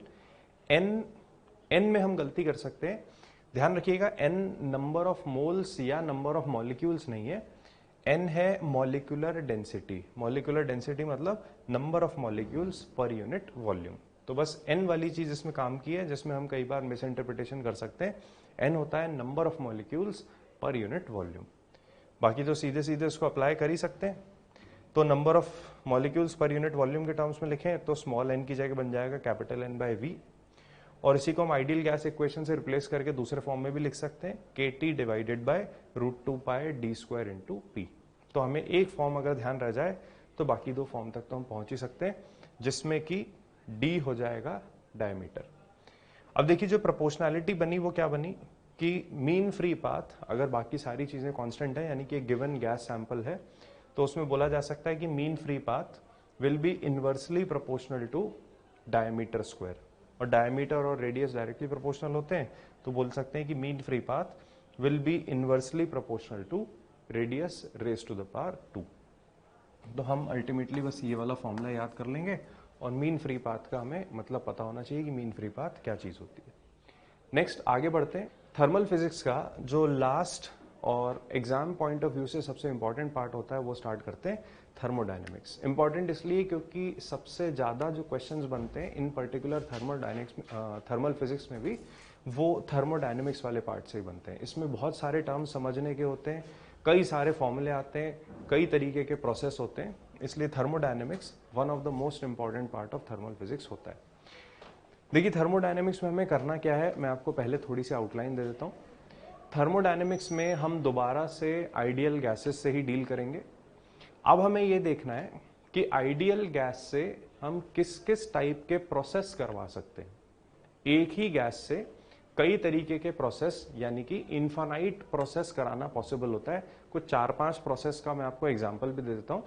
मान लीजिए हमने कोई एक ऐसा प्रोसेस कराया जिसमें गैस का वॉल्यूम कांस्टेंट था, तो ये मेरे लिए अपने आप में एक प्रोसेस हो गया। इसको हम स्पेशली एक नाम दे देते हैं आइसोकोरिक प्रोसेस। मान लीजिए कल को हमने गैस से प्रोसेस कराया जिसमें कि उसका प्रेशर चेंज नहीं हुआ, तो ये भी एक टाइप का प्रोसेस हो गया। इसको स्पेशली एक नाम देते हैं आइसोबारिक प्रोसेस। एक प्रोसेस हमने ऐसा करवा दिया जिसमें गैस का टेम्परेचर ही चेंज नहीं हुआ, ये अब मान लिए थर्ड टाइप का प्रोसेस हो गया। इसको अलग से नाम दे देते हैं आइसोथर्मल प्रोसेस। आइसोथर्मल प्रोसेस यानी कि एक ऐसा प्रोसेस जिसमें गैस का टेम्परेचर चेंज ना हो। एक ऐसा प्रोसेस भी पॉसिबल है जिसमें गैस का प्रेशर भी चेंज हो जाए, वॉल्यूम भी चेंज हो जाए, टेम्परेचर भी चेंज हो जाए, लेकिन हमने उसको कोई हीट सप्लाई नहीं करी। यानी कोई भी ऐसा प्रोसेस जिसमें हम ना तो गैस को हीट सप्लाई करें ना गैस से हीट एक्सट्रैक्ट करें, ऐसे प्रोसेस को बोला जाता है एडियाबेटिक प्रोसेस। ठीक है, तो 4 तो ये स्टैंडर्ड प्रोसेस हो गए, आइसोकोरिक, आइसोबारिक, आइसोथर्मल, एडियाबेटिक। इन सब के नाम हमें ध्यान रहने जरूरी है, और क्या प्रोसेस में क्या चीज होती है यानी कि क्या कांस्टेंट रहता है वो भी हमें ध्यान रहना जरूरी है। ये तो 4 बिल्कुल स्टैंडर्डाइज प्रोसेस है। एक और जनरल टाइप का प्रोसेस है, यानी कि कोई भी जनरल टाइप का प्रोसेस, उसको हम स्पेशली एक अलग कैटेगरी में डाल देते हैं, यानी कि उसको एक नाम दे देते हैं पॉलीट्रॉपिक प्रोसेस। पॉलीट्रॉपिक प्रोसेस किसी भी टाइप का हो सकता है। 4 तो ये अलग हो गए, एक हो गया पॉलीट्रॉपिक। पॉलीट्रॉपिक में ही अगर मैं पैरामीटर्स चेंज करते जाऊं तो वो पॉलीट्रॉपिक प्रोसेस ही डिफरेंट प्रोसेस में कन्वर्ट होता रहता है। तो ये 5 चीजें हमें हैंडल करनी है आगे पूरे थर्मोडायनेमिक्स में, कि किसी भी गैस से अगर मैं ये 5 टाइप के प्रोसेस कराने लगूं, 4 तो स्पेशली हम समझ ही गए, और एक जनरल टाइप का प्रोसेस होता है पॉलीट्रॉपिक, तो उसमें गैस के पैरामीटर्स पे क्या क्या इफेक्ट पड़ेगा, कौन कौन से पैरामीटर्स, तो उसकी भी मैं आपको एक ब्रॉड गाइडलाइन दे देता हूं, ब्रॉड एक आउटलाइन समझा देता हूं। जो पैरामीटर्स हमें कंसिडर करने वो ये कि वर्क कितना हुआ होगा, नेक्स्ट कितनी हीट सप्लाई या रिजेक्ट हुई होगी, गैस की इंटरनल एनर्जी में चेंज कितना आया होगा, जो भी प्रोसेस हम करवा रहे हैं उसकी हीट कैपेसिटी, या फिर और स्पेसिफिक टर्म्स में बोला जाए तो उसकी मोलर हीट कैपेसिटी कितना होगी। मोलर हीट कैपेसिटी का मतलब, देखिए हमने पहले एक टर्म पढ़ी थी स्पेसिफिक हीट। स्पेसिफिक हीट का मतलब होता था किसी भी बॉडी के यूनिट मास का टेम्परेचर अगर हमें यूनिट डिग्री से चेंज करना है, यानी कि किसी भी बॉडी के यूनिट मास का टेम्परेचर अगर मैं 1 डिग्री या 1 केल्विन से चेंज करना चाहता हूं तो हमें उसको कितनी हीट सप्लाई करनी पड़ती है। उसी के जैसा एक सिमिलर टर्म होता है मोलर स्पेसिफिक हीट, या फिर सिंपली बोले तो molar heat. Molar specific heat का मतलब होता है किसी भी 1 मोल गैस का टेम्परेचर अगर हम 1 डिग्री सेल्सियस या 1 केल्विन से चेंज करना चाहते हैं तो हमें उसको कितनी हीट सप्लाई करनी पड़ेगी। तो देखिए थर्मोडायनेमिक्स में यानी कि गैसेस के केस में क्या होता है, जैसे जैसे हम डिफरेंट टाइप के प्रोसेस को फॉलो करते हैं मोलर स्पेसिफिक हीट की वैल्यू भी बदलती जाती है। फॉर एग्जाम्पल मैं आपको बिल्कुल एक सिंपल सा एग्जाम्पल देता हूं। आप एग्जाम्पल ले लीजिए आइसोथर्मल प्रोसेस का। आइसोथर्मल प्रोसेस एक ऐसा प्रोसेस है जिसमें गैस का टेम्परेचर चेंज नहीं होता, यानी कि मैं उस गैस को कितनी भी हीट सप्लाई कर दूं उसका टेम्परेचर चेंज नहीं होने वाला। इसका मतलब 1 डिग्री टेम्परेचर चेंज के लिए मुझे कितनी हीट सप्लाई करनी पड़ेगी, वो थ्योरेटिकली आ जाएगा इन्फानाइट, क्योंकि आइसोथर्मल का मतलब ही यही है कि आप कितनी भी हीट सप्लाई करो उस प्रोसेस में गैस का टेम्परेचर चेंज नहीं होगा। यानी कि एक आइसोथर्मल प्रोसेस में गैस की जो मोलर स्पेसिफिक हीट है वो इन्फानाइट हो जाती है। अब दूसरा एग्जांपल ले लीजिए इसका बिल्कुल opposite, adiabatic process. Adiabatic process में मैंने आपको कहा था गैस का प्रेशर, वॉल्यूम और टेम्परेचर, ये तीनों चीजें बदल सकती हैं, लेकिन गैस का ये पैरामीटर बदलने के लिए हमें हीट सप्लाई करने की जरूरत नहीं पड़ती। यानी कि एडियाबेटिक प्रोसेस में हीट सप्लाइड या रिजेक्टेड होती है 0। तो देखिए एडियाबेटिक प्रोसेस में बिना हीट सप्लाई किए ही टेम्परेचर चेंज हो रहा है। तो अगर मैं आपसे पूछूं कि यूनिट डिग्री से टेम्परेचर चेंज करने के लिए हमने कितनी हीट सप्लाई करी, तो आंसर आएगा 0, क्योंकि एडियाबेटिक प्रोसेस था, हीट का तो वहां पे सवाल ही नहीं उठता। तो सेम गैस से अगर मैं आइसोथर्मल प्रोसेस करवाऊं तो मोलर स्पेसिफिक हीट हो गई इन्फानाइट। उसी गैस से अगर मैं एडियाबेटिक प्रोसेस करवाऊं तो मोलर स्पेसिफिक हीट हो गई 0। तो गैसेस के केस में ये होता है कि जो मोलर स्पेसिफिक हीट है वो डिपेंड करती है कि हम गैस से किस टाइप का प्रोसेस करवा रहे हैं। मैं आपको रिकॉल करवा दूं, जब हमने स्पेसिफिक हीट टर्म इंट्रोड्यूस किया ही था, जब हम कैलोरीमेट्री वाले पार्ट में थे, तब एक पॉइंट आया था जिसमें मैंने आपको बताया था कि लिक्विड और सॉलिड इनकी स्पेसिफिक हीट कांस्टेंट होती है, गैसेस की स्पेसिफिक हीट प्रोसेस डिपेंडेंट होती है। एक ही गैस से मैं किस टाइप का प्रोसेस करवाता हूं उस पर डिपेंड करेगा कि उस गैस की स्पेसिफिक हीट कितनी होगी। तो कुछ जो मैं आपको पैरामीटर्स थर्मोडायनेमिक्स वाले बता रहा था वो ये था कि अगर मैं डिफरेंट टाइप के प्रोसेस गैस के साथ करवाने लगूं तो वर्क कितना होगा, इंटरनल एनर्जी में चेंज कितना होगा, कितनी हीट सप्लाई या रिजेक्ट होगी, या फिर उस पर्टिकुलर प्रोसेस के लिए मोलर स्पेसिफिक हीट की वैल्यू कितनी होगी। तो यही सब चीजें हमें सीखनी है। बीच में और जो थोड़ा वेरिएशन आएगा उसको भी साथ में कंसिडर करते चलेंगे। तो स्टार्ट करते हैं यहां से हमारा जो बेसिक थर्मोडायनेमिक्स वाला पार्ट है उसको। देखिए थर्मोडायनेमिक्स में जो सबसे इंपॉर्टेंट चीज थ्रू आउट थर्मोडायनेमिक्स जो चलने वाली है वो होता है फर्स्ट लॉ ऑफ थर्मोडायनेमिक्स। ठीक है, हालांकि फर्स्ट लॉ ऑफ थर्मोडायनेमिक्स के बारे में और डिटेल में हम बाद में पढ़ेंगे, यानी कि उससे रिलेटेड और जितनी बातें हैं, जितने पॉसिबल पॉइंट्स हैं उसको बाद में पढ़ेंगे। लेकिन जो फर्स्ट लॉ ऑफ थर्मोडायनेमिक्स है जो स्ट्रेट अवे हमारे यूज आने वाला है, फिजिक्स में फर्स्ट लॉ ऑफ थर्मोडायनेमिक्स लिखा जाता है कि delta Q is equal to D U plus delta W. इसका मतलब ये होता है किसी भी प्रोसेस में हीट सप्लाइड या रिजेक्टेड का जो वैल्यू है वो चेंज इन इंटरनल एनर्जी और वर्क डन के समेशन के बराबर होता है। ये हमें याद कर लेना है कि डेल्टा क्यू यानी कि हीट सप्लाइड और rejected will be equal to change in internal energy plus work done. Chemistry में हमने थोड़ा सा इसको डिफरेंट फॉर्म में पढ़ा था कि change in internal energy is equal to delta Q plus delta W, यानी कि change in internal energy is summation of heat supplied और रिजेक्टेड प्लस वर्क डन। ऐसा क्यों होता है, तो वो डिफरेंस मैं अभी से आपको क्लियर कर देता हूं ताकि आगे चल के कंफ्यूजन का कोई स्कोप न रहे। केमिस्ट्री में हम लोग हमेशा कैलकुलेट करते थे work done on the system, कि सिस्टम पर कितना वर्क हुआ।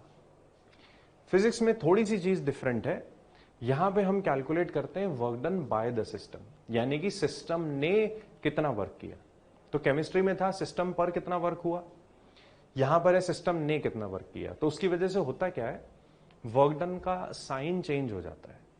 मान लीजिए अगर केमिस्ट्री को कंसिडर कर लें और एक गैस सैंपल लें और वो गैस सैंपल कंप्रेस होता जा रहा है, तो केमिस्ट्री में हम बोलते थे कि work done on the system positive है, यानी कि वहां पे कंप्रेशन में वर्क डन का साइन हम पॉजिटिव लेके चलते थे।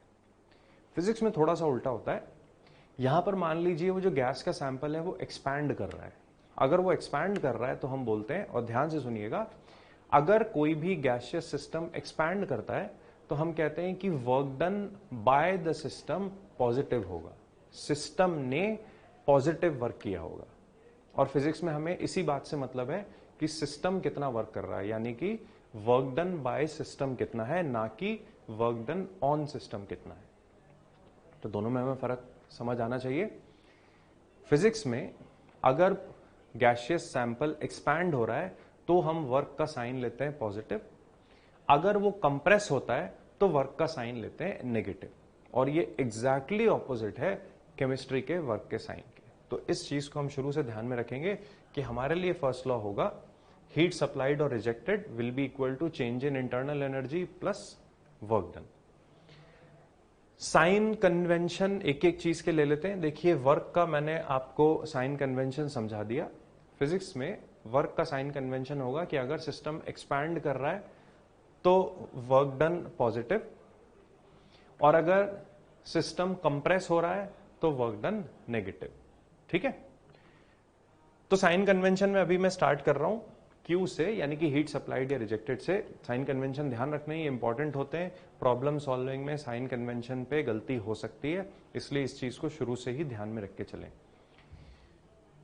क्यू का साइन कन्वेंशन ये है कि अगर हम किसी भी सिस्टम को हीट सप्लाई करते हैं, यानी कि सिस्टम के अंदर अगर हीट ऐड होती है, सिस्टम के अंदर अगर हीट एंटर करती है, तो क्यू का साइन होता है पॉजिटिव।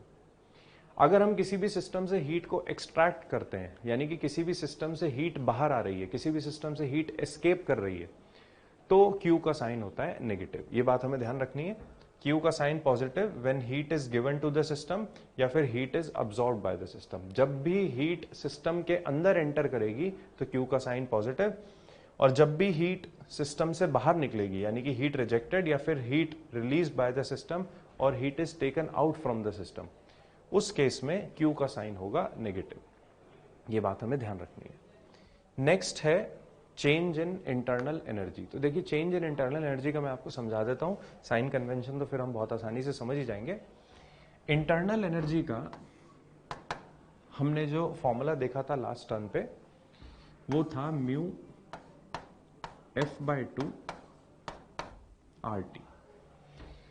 तो देखिए किसी भी गैस सैंपल के लिए, किसी गिवन गैस सैंपल के लिए बोला जा सकता है कि जो इंटरनल एनर्जी है वो डायरेक्टली प्रोपोर्शनल होगी टेम्परेचर के। अगर गिवन गैस सैंपल है तो नंबर ऑफ मोल्स कांस्टेंट, उस गैस के degree of freedom constant, R तो कांस्टेंट होता ही है। तो इसको हम लोग चेंज करके लिख सकते हैं कि change in internal energy will be equal to, internal energy सिर्फ तभी चेंज होगी जब टेम्परेचर चेंज होगा, तो change in internal energy will be equal to mu F/2 R delta T. क्योंकि म्यू F/2 R तो कांस्टेंट है, तो delta mu will be proportional to delta T. अब देखिए जब भी डेल्टा टी पॉजिटिव होगा तो बोला जा सकता है चेंज इन इंटरनल एनर्जी भी पॉजिटिव होगा। क्यों? क्योंकि number of moles positive, degree of freedom positive, R positive. तो जो चीज साइन डिसाइड करेगी वो होगा डेल्टा टी। जब जब डेल्टा टी पॉजिटिव तब change in internal energy positive, यानी कि जब भी टेम्परेचर बढ़ेगा तो इंटरनल एनर्जी बढ़ेगी तो उसका चेंज पॉजिटिव आएगा। जब भी टेम्परेचर कम होगा तो डेल्टा टी नेगेटिव, तो डेल्टा यू भी नेगेटिव। तो इंटरनल एनर्जी का जो साइन कन्वेंशन है वो डायरेक्टली डिसाइड होता है टेम्परेचर से। अगर टेम्परेचर बढ़ेगा तो डेल्टा यू पॉजिटिव, अगर टेम्परेचर कम हो गया तो डेल्टा यू नेगेटिव। वही चीज यहां पे लिख रही है, change in internal energy is positive when temperature increases, change in internal energy is negative when temperature decreases. ठीक है, और ये आखिरी में वर्क का हो गया। वर्क का मैंने आपको बता ही दिया था। एक्सपेंशन के केस में वर्क डन पॉजिटिव, कंप्रेशन के केस में वर्क डन नेगेटिव, और ना एक्सपेंशन हो ना कंप्रेशन हो, यानी कि बाई चांस वॉल्यूम कांस्टेंट रह जाए तो वर्क डन जीरो। तो work is positive when volume increases, work is negative when volume decreases. ठीक है, और जो वर्क कैलकुलेट करने का इन जनरल तरीका होता है वो होता है इंटीग्रेशन ऑफ पीडीवी। उसको हम हालांकि डिटेल में देखेंगे, हर एक प्रोसेस पे अलग से अप्लाई करके भी देखेंगे। अभी हमारे लिए सिर्फ साइन कन्वेंशन इंपॉर्टेंट था। ये तीनों साइन कन्वेंशन हमें ध्यान रखने। हीट अगर सिस्टम के अंदर जाएगी तो क्यू पॉजिटिव, बाहर आएगी तो क्यू नेगेटिव। टेम्परेचर अगर बढ़ेगा तो डेल्टा यू पॉजिटिव, टेम्परेचर अगर कम होगा तो delta U negative. Expansion work positive, compression work negative. आगे चलते हैं। नेक्स्ट देखिए, हम अभी अलग अलग प्रोसेस के वर्क डन के फॉर्मूले लिख लेंगे और जो जनरल फॉर्मूला होता है वो लिख लेंगे। डिफरेंट प्रोसेस को इंडिविजुअली हम लोग बाद में डिस्कस करेंगे, वो चीज भी आएगी, लेकिन अभी हम एक जनरल फॉर्मूला लिख रहे हैं और उस फॉर्मूले से जो अलग अलग प्रोसेसेस के वर्क कैलकुलेट होते हैं वो लिख लेते हैं। तो जो मैथमेटिकल फॉर्मूला है जो हर पॉसिबल केस में अप्लाई होता है, यानी कि जितने भी आंसर आने वाले हैं वो जहां से डिराइव होते हैं, वो मैथमेटिकल फॉर्मूला होता है कि work done will be equal to integration of P dV where volume varies from initial volume to final volume. ये बात हमें ध्यान रखनी है। ये जो फॉर्मूला है ये हर पॉसिबल केस में अप्लाई होता है। कोई भी प्रोसेस हो उसका वर्क कैलकुलेट करने का जो मैथमेटिकल तरीका है वो है integration of P dV where volume varies from V initial to V final. अब इस फॉर्मूले को जो मैंने आपको 5 प्रोसेस बताए थे, 5 कौन कौन से, आइसोबारिक, आइसोकोरिक, आइसोथर्मल, एडियाबैटिक या फिर कोई भी जनरल प्रोसेस जिसको हम बोल देते हैं पॉलीट्रॉपिक, उस सब में अप्लाई करें तो इस फॉर्मूले से उन इंडिविजुअल प्रोसेस का वर्क कैलकुलेट होकर आ जाता है। वो एक छोटी सी टेबल के फॉर्म में हमने लिख रखा है। आइसोकोरिक से मैं स्टार्ट कर रहा हूं, साइक्लिक पर थोड़ी देर बाद आएंगे। आइसोकोरिक के केस में बोलते हैं वॉल्यूम कांस्टेंट। अगर वॉल्यूम कांस्टेंट है यानी कि ना कंप्रेशन ना एक्सपेंशन, तो वर्क अपने आप हो जाएगा 0। नेक्स्ट होता है आइसोथर्मल प्रोसेस। आइसोथर्मल प्रोसेस मतलब जिसमें टेम्परेचर कांस्टेंट रहे। इसका हम आगे चल के डेरिवेशन देख भी लेंगे कि फॉर्मूला कैसे आया, बट हमारे लिए फॉर्मूला इंपॉर्टेंट होता है। फॉर्मूला क्या है? आइसोथर्मल प्रोसेस का work done is equal to mu R T, यानी कि number of moles into gas constant into temperature into ln of V final by V initial. ठीक है, temperature constant, R constant, number of mole constant, तो mu R T into ln of V final by V initial. या फिर इसको ऐसे भी लिख सकते हैं mu R T into ln of P initial by P final, क्योंकि आइसोथर्मल प्रोसेस में हम जानते हैं कि प्रेशर और वॉल्यूम का जो प्रोडक्ट है वो कांस्टेंट रहता है। ये हम चीज पहले पढ़ चुके हैं। तो अगर प्रेशर और वॉल्यूम का प्रोडक्ट कांस्टेंट है तो pressure will be inversely proportional to volume, यानी कि V final upon V initial will be equal to P initial upon P final. तो ये एक फॉर्म हो गया। एक और इसका फॉर्म होता है आइडियल गैस इक्वेशन से हम बोल सकते हैं कि PV is equal to mu R T. तो जहां म्यू आर टी लिखा है उसकी जगह हम पीवी भी लिख सकते हैं। तो सिर्फ पहले वाले फॉर्मूले में वो मैं कन्वर्जन करके आपको बता रहा हूं कि work done will be equal to PV into ln of V final upon V initial.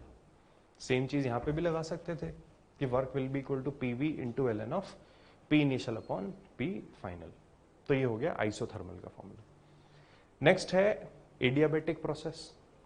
Adiabatic process वो वाला होता है जिसमें हीट सप्लाइड या रिजेक्टेड 0 हो जाए। उसमें भी ये फॉर्मूला भी हम हालांकि आगे चल के डिराइव कर देंगे, बट एडियाबैटिक प्रोसेस के वर्क डन का जो स्टैंडर्ड फॉर्मूला है वो लिख रहा है mu R T final minus T initial divided by 1 minus gamma. ठीक है, गामा होता है सीपी बाय सीवी, उसको भी हम समझेंगे।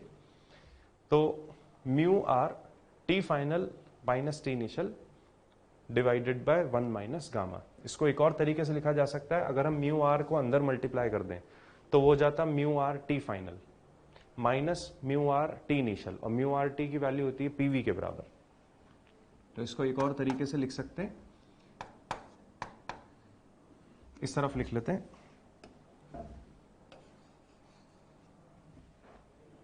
ठीक है, इसी तरफ लिखते हैं।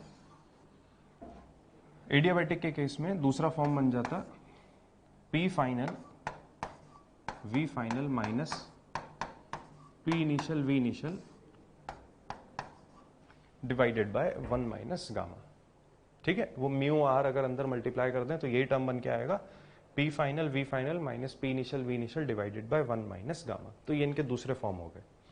नेक्स्ट होता है आइसोबारिक प्रोसेस, यानी कि एक ऐसा प्रोसेस जिसमें प्रेशर कांस्टेंट रहे। अगर प्रेशर कांस्टेंट है तो देखिए इसी फॉर्म से समझ लेते हैं, प्रेशर आ जाएगा इंटीग्रेशन के बाहर, इंटीग्रेशन ऑफ डीवी बनेगा वी, जिसकी लिमिट्स होंगी इनिशियल से फाइनल, यानी कि pressure multiplied by final volume minus initial volume. तो देखिए वही लग रहा है, pressure into final volume minus initial volume.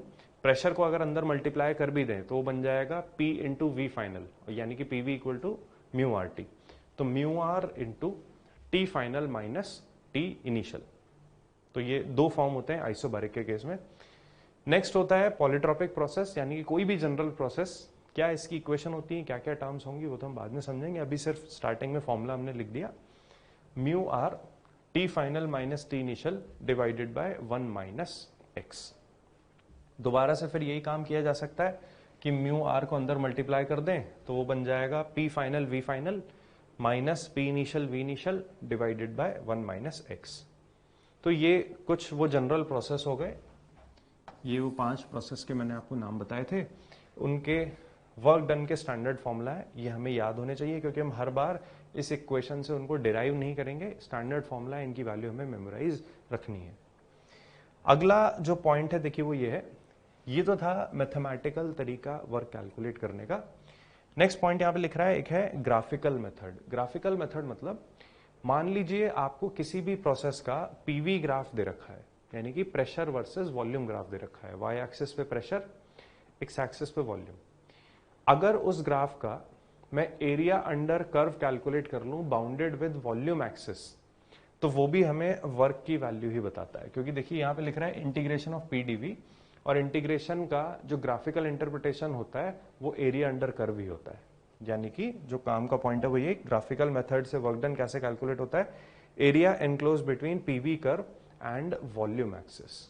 ठीक है, तो वर्क कैलकुलेट करने का ग्राफिकल तरीका है, लेकिन ध्यान रखेंगे जब भी ये अप्रोच हम यूज करें उस केस में हमेशा पीवी ग्राफ होना चाहिए। अगर प्रेशर वॉल्यूम ग्राफ के अलावा कोई भी ग्राफ गिवन है तो फिर एरिया से वर्क कैलकुलेट नहीं हो सकता, तो ये बात ध्यान रखेंगे। अब देखिए एरिया के बेसिस पर ये पहला वाला पॉइंट अब कंसिडरेशन में आता है कि कोई भी साइक्लिक प्रोसेस दे रखा हो। साइक्लिक प्रोसेस मतलब एक ऐसा प्रोसेस जिस स्टेट से चालू किया था अगर वो घुमा फिरा कर वापस उसी स्टेट से पर आ जाए, यानी कि जिस पॉइंट से चालू किया अगर प्रोसेस घुमा फिरा के उसी पॉइंट पे दोबारा आ जाए तो उसको बोला जाता है साइक्लिक प्रोसेस। साइक्लिक प्रोसेस में वर्क डन कैलकुलेट करने का तरीका होता है एरिया अंडर द कर्व, यानी कि area of the closed curve. अगर साइक्लिक प्रोसेस है यानी कि जिस पॉइंट से चालू किया है उसी पॉइंट पे आके खत्म भी करते हैं तो एक क्लोज्ड कर्व बनकर आ जाता है। अगर उस क्लोज्ड कर्व के अंदर का एरिया हम लोग कैलकुलेट कर लें तो वही होता है साइक्लिक प्रोसेस का वर्क डन। तो ये फॉर्मूले हमें ध्यान रखने